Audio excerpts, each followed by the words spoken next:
Falei anteriormente a respeito da importância da doutrina, a doutrina de Cristo, comunicada aos apóstolos, que por sua vez comunicaram à igreja, que tem o propósito de determinar o trilho das nossas crenças e convicções, mas também da nossa conduta e que nos aperfeiçoa. O texto que li, na ocasião, é o mesmo texto que eu quero começar lendo hoje, 2 Timóteo, capítulo 3, de 14 a 17. Quanto a você, permaneça naquilo que aprendeu e em que acredita firmemente, sabendo de quem você o aprendeu, e que desde a infância você conhece as sagradas letras que podem torná-lo sábio para a salvação pela fé em Cristo Jesus. O que significa a expressão sagradas letras? Ele explica no verso 16. Vou ler agora o 16 e o 17. Toda a escritura é inspirada por Deus e útil para o ensino, para a repreensão, para a correção, para a educação na justiça, a fim de que o servo de Deus seja perfeito e perfeitamente habilitado para toda boa obra. A Escritura, denominada por ela mesma como Sagradas Letras, Palavra de Deus, ela determina não apenas o trilho das nossas convicções de fé, mas também a nossa conduta. Portanto, ela é o quê? O nosso manual de fé e de prática. É ela que determina, ela é a regra, ela é o padrão e tudo aquilo que eu e você creremos ou a forma como nos conduzimos é pautado na vida do cristão pela palavra de Deus. Portanto, depois de destacar a importância da doutrina, a necessidade de ensino, nesse vídeo eu quero destacar qual é o tema, o teor, o conteúdo da doutrina. E esse, por sua vez, precisa estar fundamentado nas Escrituras. Quando olho para a vida de Jesus, vejo que em todo o seu ensino e também na sua conduta, a preocupação de Cristo era andar alinhado com a palavra de Deus, com as Escrituras. No deserto, nós lemos em Mateus, no capítulo 4, que quando Satanás vem tentar Jesus o tempo todo, qual era a resposta dada por Nosso Senhor? A resposta era, está escrito, está escrito, está escrito. Jesus estava dizendo, minha conduta é pautada pelas Escrituras, ela é a regra de fé e de prática. Aquilo que eu creio é pautado, é determinado pelas Escrituras. E, ciente de que a Escritura pode ser distorcida, quando Satanás apresenta uma aplicação distorcida de um texto da Escritura, Jesus responde, também está escrito. E aqui ele nos chama para uma visão importante que diz respeito à interpretação. Né? Em outras palavras, ele está comunicando que quem explica a Bíblia é a própria Bíblia. Então, Jesus está dizendo, eu não posso concordar com essa aplicação de Bíblia que você está tentando fazer, diabo, quando outras partes das Escrituras contradizem a aplicação que você está fazendo. E, portanto, vemos no zelo de Jesus, em toda a instrução e orientação bíblica, a importância de que a gente viva pela palavra de Deus. Só a expressão Escritura aparece 32 vezes no Novo Testamento. Né? A frase está escrito só no Novo Testamento são mais de 80 vezes que ela é utilizada, sem contar, né, quando tudo isso fica implícito, sem que a frase Escritura ou está escrito seja usada. Por exemplo, no livro de Hebreus, mais de uma vez o escritor diz, como disse alguém em certo lugar. Né? Ele não disse quem, ele não disse onde, mas ele estava se referindo às afirmações bíblicas, ou em ocasiões como lemos, Deus ordenou, ou temos como palavra de Deus, que nós vamos ver sendo usado em Mateus no capítulo 15, quando percebemos no ensino de Jesus e dos apóstolos que tudo remete, tem como padrão, né, a espinha dorsal da nossa crença, ela é toda baseada, fundamentada em cima das declarações das Escrituras, precisamos reconhecê-la como nossa regra de fé e de prática. E eu creio que o ponto de partida é estabelecer um fundamento. Qual é a autoridade do livro? Porque esse livro tem esse nível de autoridade de ser a regra de fé e de prática. Isso se origina no fato da sua inspiração divina. Então, em primeiro lugar, eu quero reconhecer que essa autoridade, esse poder de ser a regra de fé e de prática, é porque não é um livro qualquer. O material pode ter tido a cooperação e a participação de homens escrevendo, mas a Bíblia é enfática de que toda a Escritura, não parte dela, não a maior parte, mas toda a Escritura é inspirada por Deus, como nós lemos em 2 Timóteo, no capítulo 3 e no verso 16. Em 2 de Pedro, no capítulo 1, nos versos 20 e 21, nós temos também uma orientação adicional similar. Sabendo primeiramente isso, diz o apóstolo, que nenhuma profecia da Escritura provém de particular elucidação, porque nunca jamais qualquer profecia foi dada por vontade humana. Entretanto, homens santos falaram da parte de Deus, movidos pelo Espírito Santo. Né? Homens falaram. A Bíblia não está eliminando a participação humana, mas mostra qual foi a sua inspiração. Falaram da parte de Deus, movidos pelo Espírito Santo. Até mesmo Jesus, enquanto homem, a Bíblia diz em Atos, no capítulo 1, que ele deu mandamentos aos seus apóstolos pelo Espírito Santo. É muito interessante observar que a palavra de Deus faz esse destaque em Atos capítulo 1, verso 2. Né? O Espírito Santo está conduzindo todo o conteúdo, tudo aquilo que estava sendo ensinado. A comunicação e a revelação da lei, do que foi entregue aos profetas no Antigo Testamento, depois a forma como Jesus vem trazendo um novo mandamento, né? E isso tudo vai sendo ensinado e fundamentado em cima da própria Escritura, que previu, inclusive, a própria mudança de lei. Então nós percebemos como a Bíblia, de fato, tem fundamentado a nossa fé ao longo do tempo, dos anos, dos séculos, de toda a existência daqueles santos homens e mulheres que estão, né, servindo a Deus e que eles têm aprendido algo em comum. Né? A autoridade do livro é a sua inspiração divina. Vale dizer que Jesus reconheceu os livros do Velho Testamento denominando-os de escrituras. Né? Ele se referia o tempo todo, né, a eles dessa forma. E declarou em João 5,39, examinais as escrituras, porque julgais ter nelas a vida eterna, e são elas que testificam de mim. Ou seja, Jesus diz que a vida eterna é encontrada por meio dela, a escritura, porque a escritura aponta para ele. Em Lucas 16, quando Jesus está falando a respeito do rico e o Lázaro, né? Lázaro agora sendo consolado no seio de Abraão, o rico diz, manda ele voltar a divertir o povo. A resposta de Abraão é, eles têm Moisés e os profetas, traduzindo, eles têm a lei, a palavra de Deus ser comunicada para isso. Paulo diz a Timóteo, é o texto que nós lemos, elas podem te fazer sábio para a salvação. Então a vida eterna é comunicada por meio da Escritura. O próprio Jesus, no seu ensino, validou essas chamadas Escrituras no Antigo Testamento quando fez referência aos personagens das histórias bíblicas.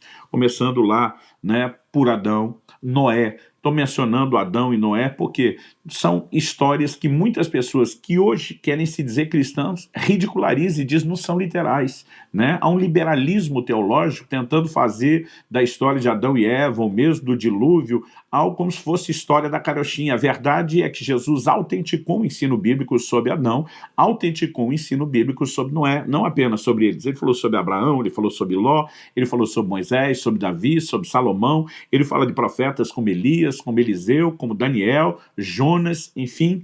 Nós vemos, inclusive, quero mencionar aqui Jonas, um outro episódio que o liberalismo teológico tenta relativizar, diz, não é bem esse negócio do peixe engoliu e saiu inteiro. Jesus autenticou essas verdades. E eu e você precisamos, de fato, crer em tudo.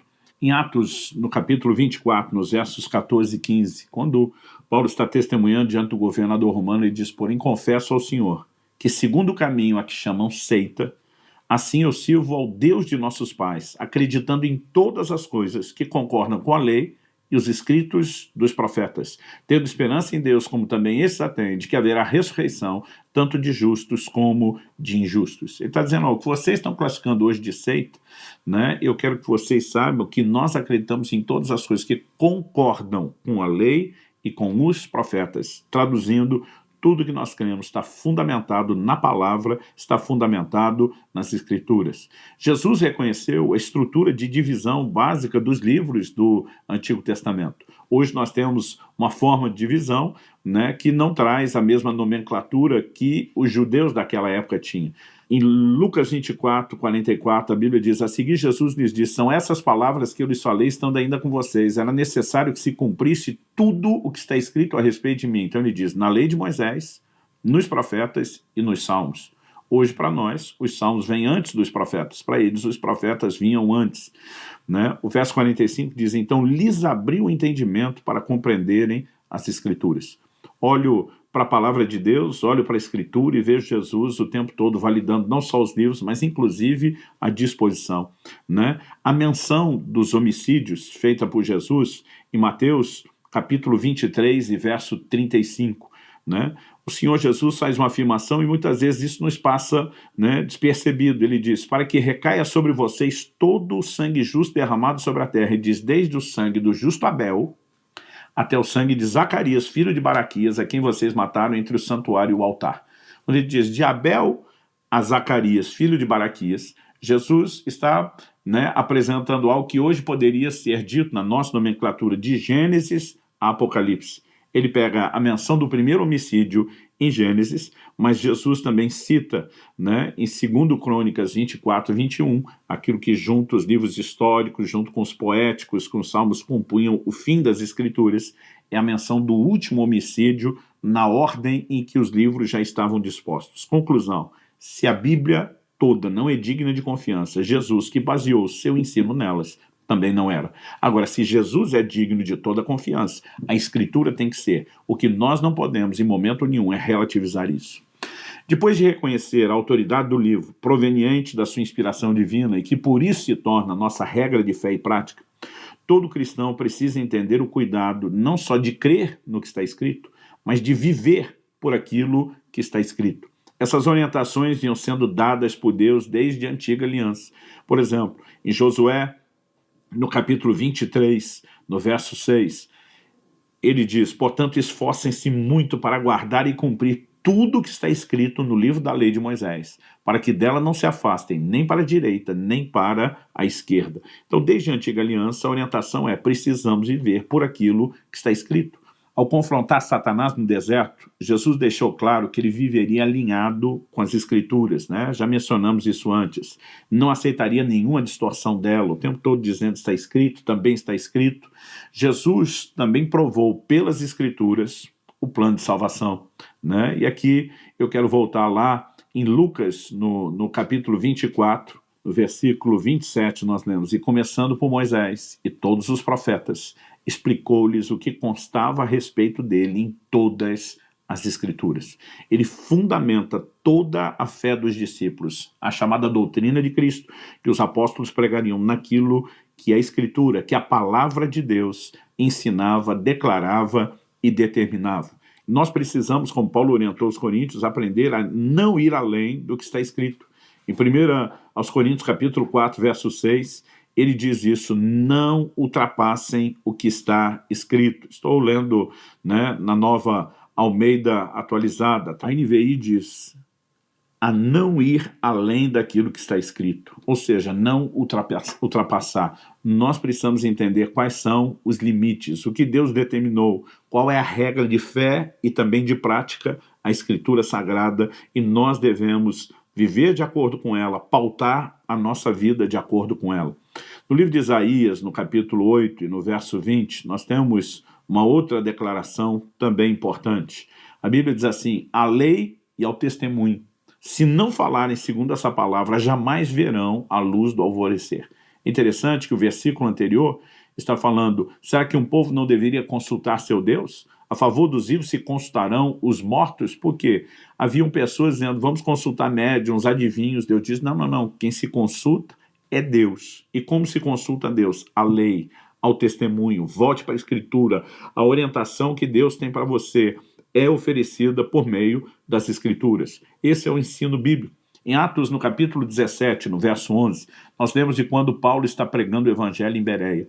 E a Bíblia destaca o quão nobres aqueles judeus foram, diferentes dos de Tessalônica, onde Paulo tinha pregado anteriormente. O texto diz assim, ora, estes de Bereia eram mais nobres do que os de Tessalônica, pois receberam a palavra com toda avidez, examinando as Escrituras todos os dias para ver se as coisas eram de fato assim. Estavam receptivos a uma pregação, mas iam conferir, examinar as Escrituras. É desse jeito? É exatamente isso que eles estão pregando? É o que está lá? É realmente nós não vimos isso? Né? E esse exame destacado pela Escritura como um ato de nobreza mostra a importância de que eu e você possamos dar valor às Escrituras. Em Gálatas, no capítulo 1, o apóstolo Paulo foi um homem de muita revelação, mas esse homem de revelação diz, nos versos 8 e 9, mas ainda que nós, ou mesmo um anjo vindo do céu, pregue a vocês um evangelho diferente daquele que temos pregado, que seja anátema. Como já dissemos e agora repito, se alguém está pregando a vocês um evangelho diferente daquele que já receberam, que seja anátema. A palavra anátema, na melhor das hipóteses, significa algo abominável, na pior, maldito. Né? Nós precisamos entender o quão sério era a doutrina, o conteúdo, o código de crenças pregado, a ponto de dizer, não importa se quem está entregando, né, o conteúdo se identifique como um anjo do céu, se está contrário à revelação das Escrituras, ele diz que seja anátema. Portanto, nós precisamos ter o cuidado de viver por aquilo que está escrito. Né? E precisamos entender que não é só o diabo diretamente que quer distorcer as Escrituras como fez com Jesus. Em 2 de Pedro, no capítulo 3, nós lemos, por exemplo, no verso 15, e considerem a longanimidade do nosso Senhor como oportunidade de salvação, como também nosso amado irmão Paulo escreveu a vocês segundo a sabedoria que lhe foi dada, ao falar a respeito desses assuntos, como de fato costuma fazer em todas as suas cartas. E diz nelas, há certas coisas difíceis de entender, que aqueles que não têm instrução e são instáveis deturparão, como também deturparão as demais escrituras para a própria destruição deles. Demais escrituras. Isso significa que Pedro já reconhecia, o apóstolo Pedro já reconhecia os escritos de Paulo nos seus dias como sendo parte das escrituras. E ele diz, tem gente que está deturpando as escrituras, não apenas o conteúdo das cartas de Paulo, como o restante das escrituras. E ele diz, isso vai trazer destruição para essas pessoas, e a Bíblia está ao mesmo tempo trazendo para mim e para você uma advertência. Porque nos versos seguintes nós lemos o 17 e 18. Portanto, vocês, meus amados, visto que já sabem disso, tenham cuidado para que não sejam arrastados pelo erro desses insubordinados e caiam da posição segura em que se encontram. Pelo contrário, cresçam na graça e no conhecimento de nosso Senhor e Salvador Jesus Cristo. A Ele seja a glória, tanto agora como no dia eterno. Não caiam, né, no erro dessas pessoas, mas cresçam no conhecimento. Está falando do quê? O conhecimento das Escrituras. Então, dito isso, eu quero agora, né, abordar. Em primeiro lugar, falamos da Escritura, da autoridade da Escritura, né, como regra de fé e prática baseada na sua inspiração divina. Em segundo lugar, o cuidado de viver pelo que está escrito. Mas em terceiro lugar, eu quero terminar de forma prática, né, apresentando a você um conceito lógico simples. Para viver pela palavra, nós temos que conhecê-la. Né? Não adianta apenas ter um livro que determina a nossa regra de fé e de prática, mas que nós não conhecemos. Em Mateus 22, 29, Jesus afirmou, errais não conhecendo as Escrituras. Isso significa que, em primeiro lugar, todos nós deveríamos nos dedicar à leitura bíblica, todo crente. Né? Devemos nos dedicar ao estudo da palavra. Em Colossenses, no capítulo 3, no verso 16, a Escritura diz, habite ricamente em vós a palavra de Cristo. Eu me lembro de um exemplo que li num livro ainda adolescente, dizendo que nós somos tão cheios, tão saturados da palavra, né, que esbarrou na gente, sai de nós palavra como uma esponja que está tão cheia d'água, quando você toca nela, onde você toca, vaza água. E a pessoa dava o exemplo de Jesus. Né? Cada tentativa ou tentação de Satanás, a resposta era, está escrito, está escrito. Jesus estava tão cheio da palavra que falava dela o tempo todo. Aliás, Nosso Senhor disse que a boca fala o que está cheio, o coração. Eu me preocupo com crentes que nas suas conversas nunca falam a respeito de Bíblia, nunca falam de uma palavra que os inspirou, que os corrigiu. De alguma forma eu fico olhando e me perguntando, esse povo tem enchido o coração com a Escritura, por que é que nunca falam disso? Em Esdras, no capítulo 7, no verso 10, nós lemos que ele determinou, se propôs no seu coração, a 1, buscar a lei do Senhor, segundo lugar, praticá-la, e terceiro, ensiná-la. Então, eu costumo dizer às pessoas que antes mesmo de poder praticar, nós precisamos conhecer, nós precisamos buscar as Escrituras. E depois de buscar e praticar com a autoridade de quem vive, então nós temos a responsabilidade de ensinar e de transbordar. Né? Porque, além do benefício pessoal do conhecimento, aquilo que afeta a nossa vida, eu e você precisamos entender a responsabilidade de transbordar esse conhecimento, porque tudo o que nós recebemos de Deus, ele precisa ser compartilhado. Então nós vimos em 2 Timóteo, no capítulo 3, no verso 16, principalmente no 17, que a palavra nos aperfeiçoa tanto enquanto indivíduos, como também como ministros. Ele fala do servo de Deus, daquele que serve a Deus. Então, nós precisamos desse aperfeiçoamento, tanto enquanto indivíduos que se relacionam com Deus, em comunhão com Ele, como enquanto servos que trabalham para Ele, para promover o seu reino e para comunicar a palavra, né? Gosto sempre de dizer que o Deus que nos reconciliou também nos entregou, não só de presente a reconciliação com Ele, mas o ministério da reconciliação. Isso talvez possa nos levar a afirmar que nós somos reconciliados para reconciliar, né? Ou seja, precisamos entender tudo que a Bíblia fala sobre a nossa reconciliação. Em primeiro lugar, para que a gente possa viver isso, mas também para que a gente possa comunicar, para que a gente possa pregar a outros. A palavra que nos trouxe esperança, ela deve ser explicada a outros. O problema é que muitas pessoas não entenderam nem para viver o que dizer para explicar. Mas o apóstolo Pedro diz, lá na sua primeira epístola, no capítulo 3 e no verso 15, né, que eu e você devemos estar sempre preparados, prontos, né, para quê? Estando sempre preparados para responder a todo aquele que pedir razão da esperança que vocês têm. Me lembro ainda na adolescência de ter sido atacado por uma pessoa que se dizia, né, uma pessoa que não cria em Deus, que tinha abraçado o ateísmo, e essa pessoa veio vomitando para cima de mim muitos ataques contra a nossa fé. Eu lembro que eu pude rebater muita coisa do que a pessoa falou, mas teve ataques que aquela pessoa fez naquela hora que eu não tinha resposta. Eu descobri que eu não estava preparado. Aquilo não abalou a minha fé, porque eu sabia que a Escritura tinha resposta, né? Mas aquilo mostrou que eu precisava estar melhor preparado. E apesar de ser apenas um garoto de 15 anos que mal tinha começado a ler e estudar as Escrituras, eu tomei aquilo como uma espécie de gatilho, de um impulso. Eu preciso estar preparado, né? Eu preciso estar preparado. Quando eu e você entendemos que se a Escritura determina tudo aquilo que nós vamos, né, crer, praticar, e que, obviamente, ela só tem esse poder e autoridade porque nos foi dada por Deus, a pergunta é como nós devemos nos relacionar com a Escritura. Eu fico realmente assustado com crentes que não dão atenção à Bíblia, que não se importam com a palavra de Deus, né? Quando eu olho declarações como no livro dos Salmos, né, quanto amo a tua lei, quando olho para declarações falando, né, a respeito dessa inclinação, dessa dedicação do salmista, de estudar a palavra, de querer entendê-la. Salmo 119, 18 é uma oração que eu tenho feito desde a minha adolescência, dizendo os meus olhos para que eu contemple as maravilhas da tua lei, né? Salmo 19, a lei do Senhor é perfeita, restaura a alma. Quando nós entendemos o valor, o tesouro que está ali, acredito que nós precisamos nos dedicar e gastar tempo com a Escritura. Eu olho para uma nova geração que conhece os heróis da Marvel, da DC, mas não conhece os personagens bíblicos.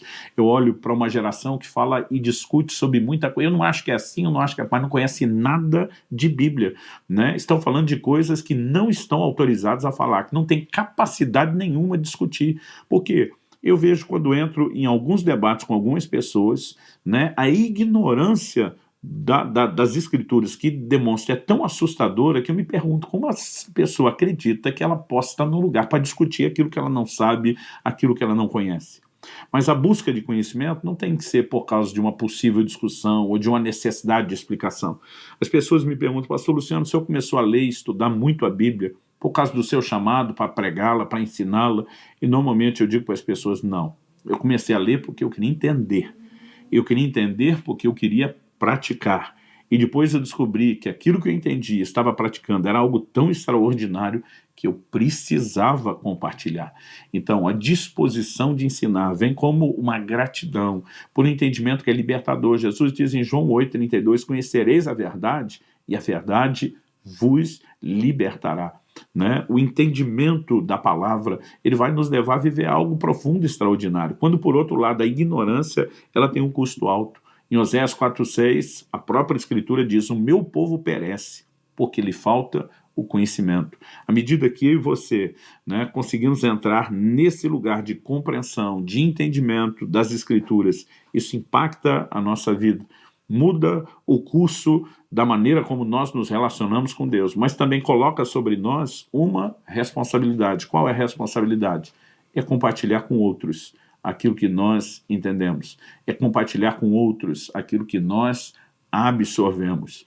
Então, eu quero encerrar encorajando a você, se para viver pela palavra, ou até mesmo para futuramente compartilhá-la, nós precisamos do conteúdo bíblico, a pergunta é, você tem se dedicado, né, a conhecer as Escrituras?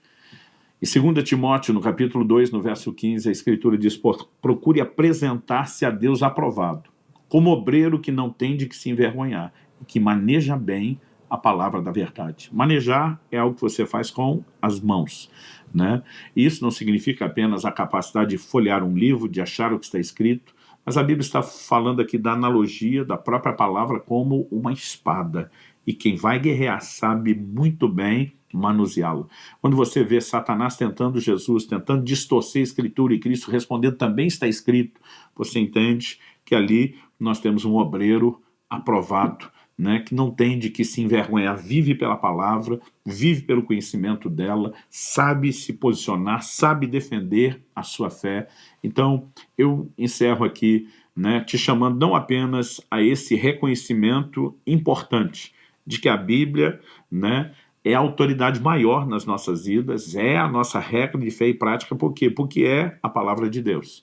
Eu termino aqui e encerro aqui não apenas dizendo para você, olha, temos que entender a importância de viver de acordo com os preceitos do livro sagrado, mas também te chamando para assumir a responsabilidade de buscar o conhecimento das Escrituras. Às vezes alguns olham o tamanho do livro e dizem, não dou conta de ler isso. Lê todos os dias, lê um pouco por dia, né? Eu lembro quando meu filho tinha completado 6 anos de idade, eu dei uma Bíblia de adulto para ele, não era mais as ilustradas de criança. E ele me pergunta, pai, o que eu preciso para ler a Bíblia num ano? Fizemos as contas de quantos capítulos, dividido pela quantidade de dias no ano. Falei, filho, se você lê 3,25 capítulos por dia, você lê a Bíblia em um ano, né? Ou seja, de segunda a sexta, dia de aula, você lê 3 capítulos, sábado e domingo, você lê 4. Né? Quando ele completou 7 anos, na verdade 2 ou 3 semanas antes, ele tinha lido a Bíblia pela primeira vez, né?